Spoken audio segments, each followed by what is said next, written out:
Hello viewers, today we are going to read the poem written by Henry Derozio, To My Native Land. The objectives of the poem are to illustrate the poet's love towards India, to show how poetry encouraged people to express their love towards Mother India during the freedom struggle, to study the selfless patriotic feeling in a sonnet structure. Henry Louis Vivian Derozio was born on 18th April 1809 and died on 26 December 1831. He was an Indian poet and assistant headmaster of Hindu College, Kolkata, a radical thinker, freedom fighter and social reformer. He was one of the first Indian educators to disseminate Western learning and science among the young men of Bengal. His father, Francis Derozio, was a well-respected man in the Anglo-Indian community. He quit school at the age of 14 and initially joined his father's concern at Kolkata and later shifted to Bhagalpur. Inspired by the serenic beauty of the banks of the river Ganges, he started writing poetry. This was the time when Hindu society in Bengal was undergoing considerable turmoil. In 1828, Rajaram Mohan Roy established the Brahma Samaj, which kept Hindu ideals but denied idolatry. This resulted in a backlash within Orthodox Hindu society. It is in the perspective of these changes Derozio was appointed at Hindu College, which helped him realize the ideas for social change already in the air. In May 1826, at the age of 17, he was appointed a teacher in English literature and history at the Hindu College. Young people of conviction who were prepared to make any sacrifice for the cause of freedom. The Harp of India, To India My Native Land, and Fakir of Junagadh are among his best known writings. His poems are regarded as an important landmark in the history of patriotic poetry in India. His ideas had a profound influence on the social movement that came to be known as the Bengal Renaissance in early 19th century. Derozio's intense zeal for teaching and his interaction with students created a sensation at Hindu College. He organized debates where ideas and social norms were freely debated. In 1828, he motivated his students to form a literary and debating club called the Academic Association. He was generally considered an Anglo-Indian, being of mixed Portuguese descent, but he was passionate and had patriotic spirit for his native Bengal and considered himself Indian. Long after Derozio's death, his influence lived on among the former students, who came to be known as Young Bengal and many of whom became prominent in social reform movements, law and journalism.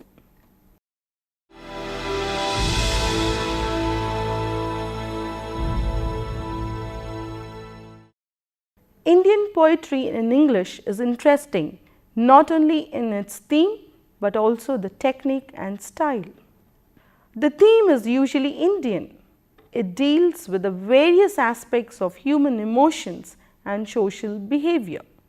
It beautifully delineates the patriotic zeal for breaking the shackles of slavery, rights, customs, mysticism, and a theme of underlying unity amidst diversities.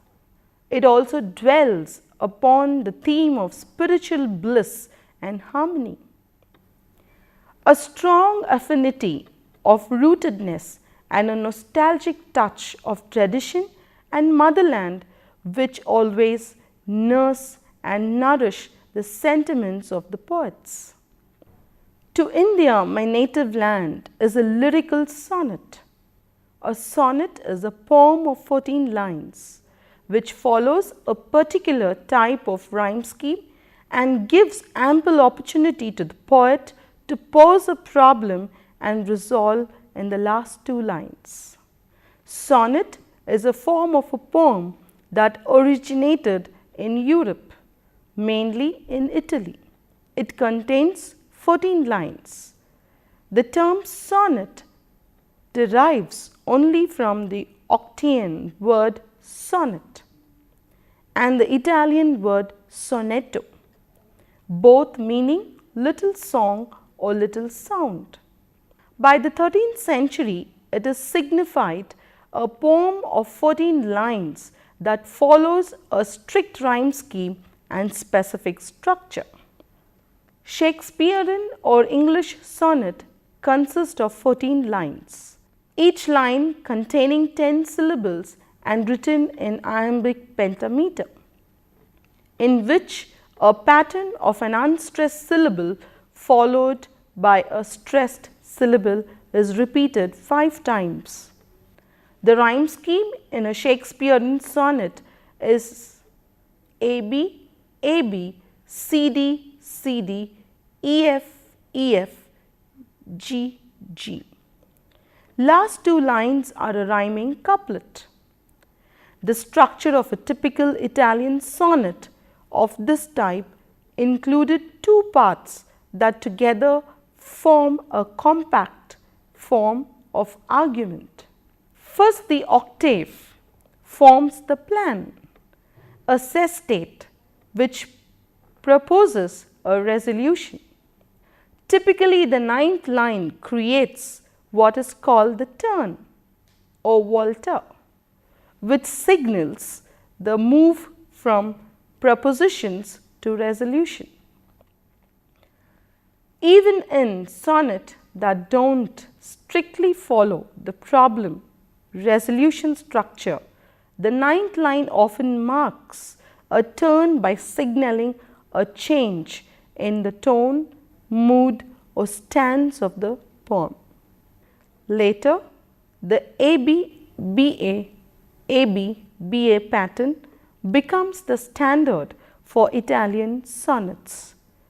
For the seste, there were 2 different possibilities, CD, E, CD, E and CD, CC, DC. In the time, other variants on this rhyming scheme were introduced, such as CD, CD, CD. The Indian poets could not glorify India in the poems, but they only wrote poems on the tragic trail of India's present misery under the British colonialism. In the octave of the poem, Derozio laments the loss of glory and reverence of his beloved country, India. The sorrowful strain of the poem carries the poet's deep distress at the India's misery. The poet comes to a decision and offers his selfless labor to his prized country and attempts to salvage her from the abject abyss of ruinization. In the sestate, the poet's intention is to comprehensively explore the past history of India and to write poems on a few glorious and esteemed epochs from the chronicles of Indian history.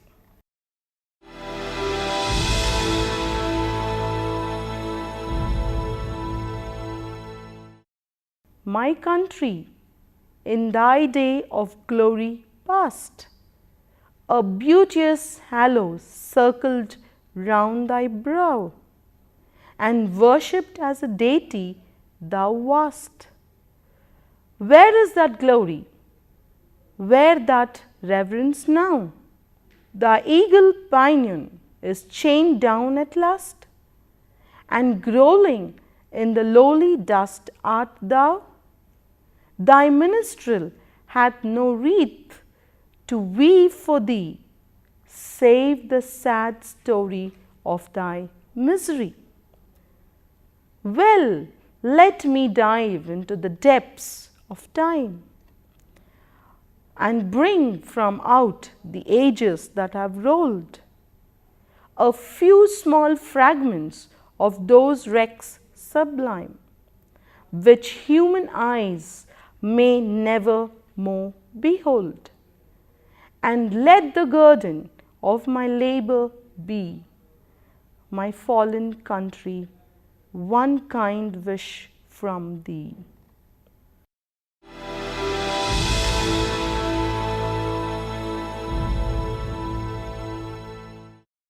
Henry Derozio's poems is nationalist in spirit, suitably Indian in use of myth and imagery. This is a sonnet of 14 lines with 3 quatrains and an ending couplet. The rhyme scheme AB, AB, AB, CC, DE, DE, FF is a variation on the Shakespearean.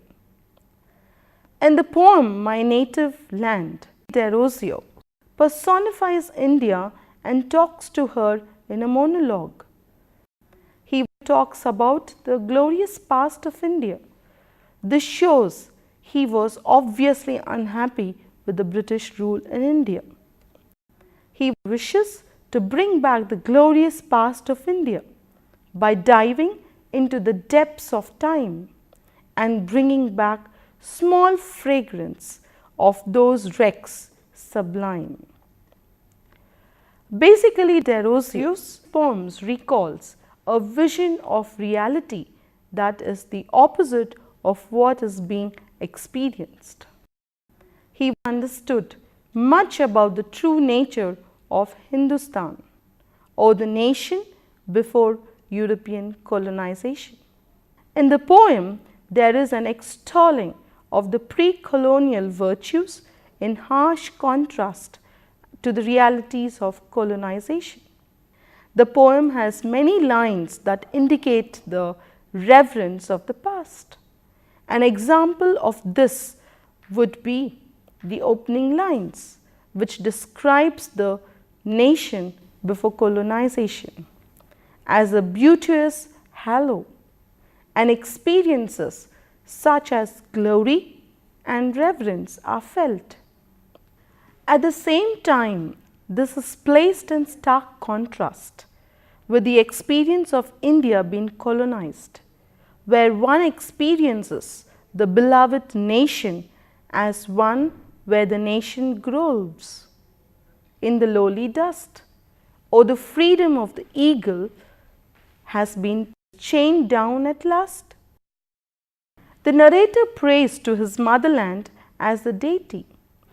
His country India, in her days of glorious past, there was a beauteous, beautiful radiance surrounding the head of a holy person, worshipped as a deity, a god or goddess.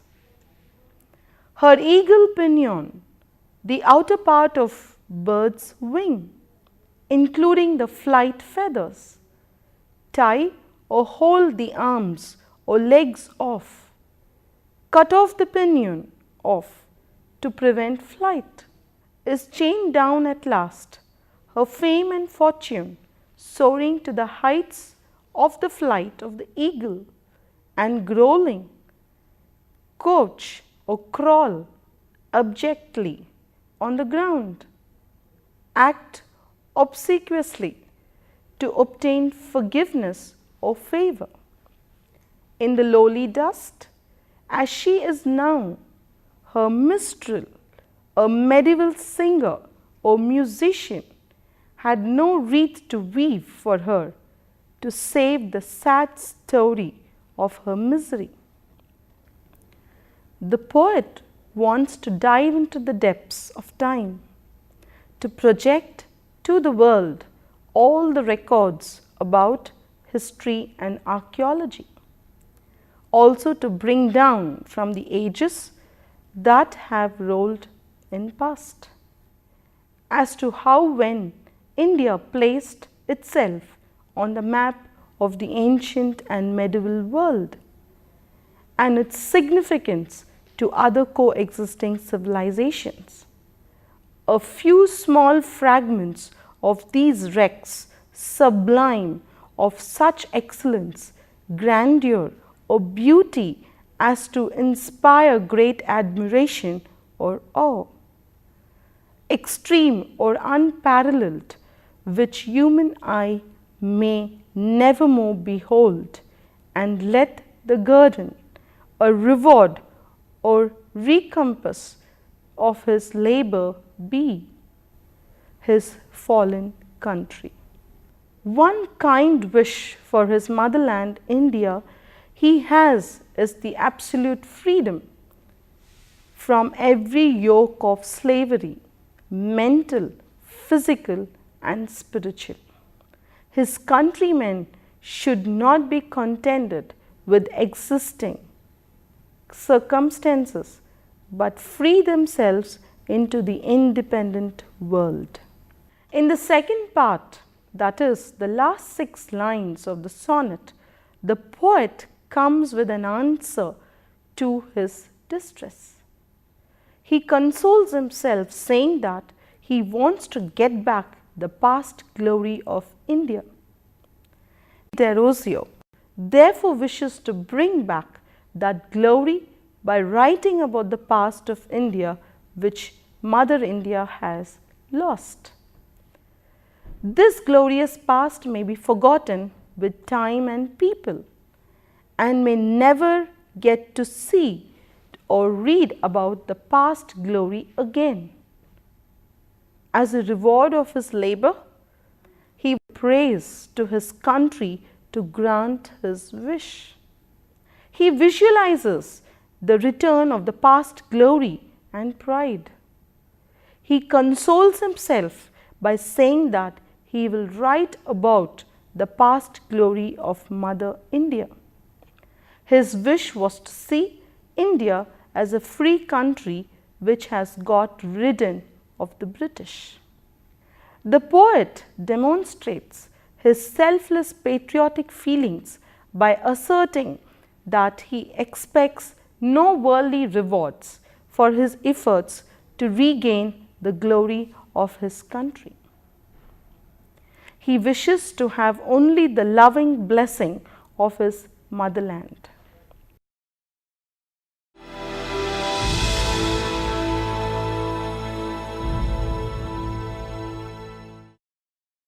The main theme of the poem is patriotism. The poet laments the degradation and devaluation of India because of her slavery to the British, and seeks to regain India's lost glory and reverence. If we look into the first 4 lines, we see that the poet expresses his love towards India, and he expresses unhappiness towards the British rule because India has lost her past glory. The poem begins with a grief-stricken utterance, "My country," that reverberates throughout the poem. The poet, with a heart beaming with sorrow, grieves over the lamentable and nightmare scenario of the present India. India is trodden under the British feet. Derozio, in his monologue, talks to Mother India and tells that once India was worshipped as a godly being. He talks about the glorious past of India. He questions India, how she lost all her grandeur. In the past history, we see the invaders wrote and spoke about the glory of India. The profound patriotic fervor of the poet finds expression in his passionate address. The poet then exclaims rhetorically, where the glory and reverence that India enjoyed in the past has vanished. My fallen country is a figure of speech called apostrophe. Apostrophe is a rhetorical device that addresses things which are personified, absent people or abstract ideas. Apostrophe is often used to convey extreme emotions.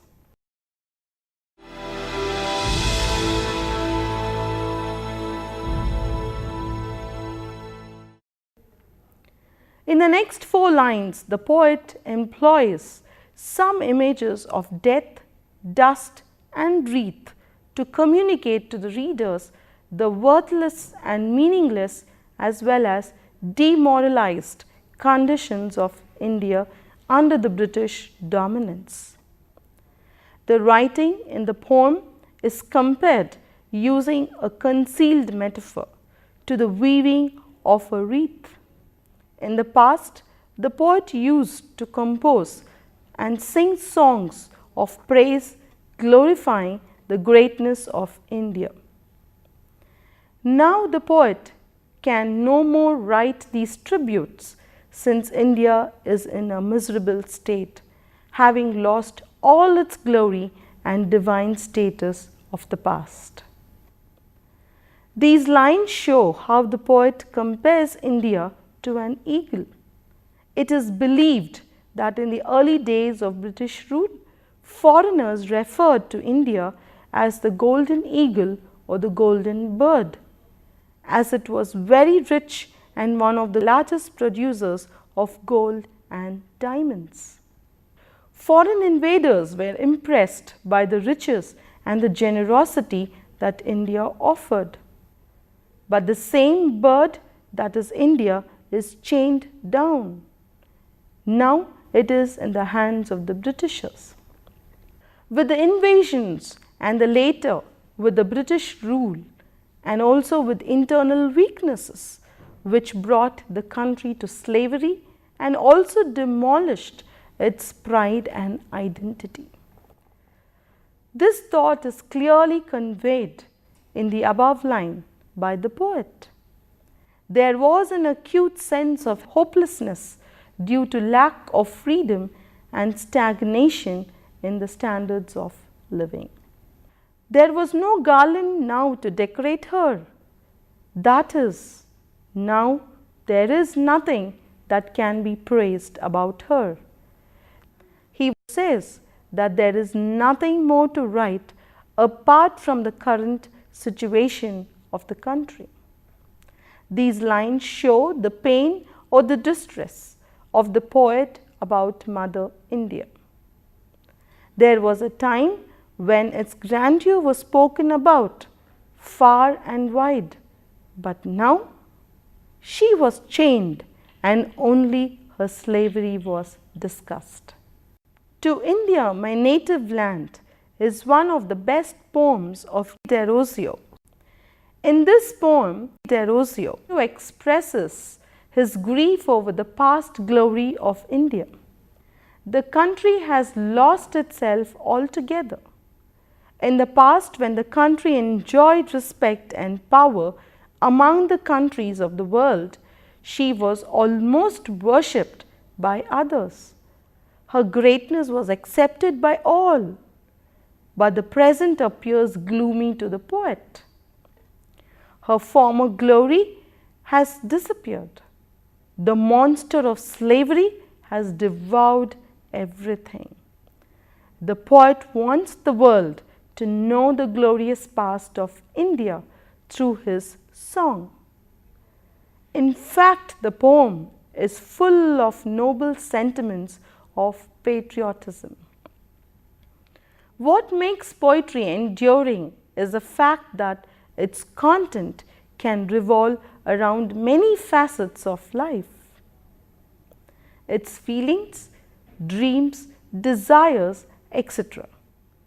After India freed itself from the stronghold of the British Empire, many leaders and writers have come up with influential poems. Poems have a special appeal and a rhythmic effect, especially patriotic poems and poems on one's own country, which has a strong magnetic power, and we cannot help but go back to the past when our great leaders were fighting for freedom.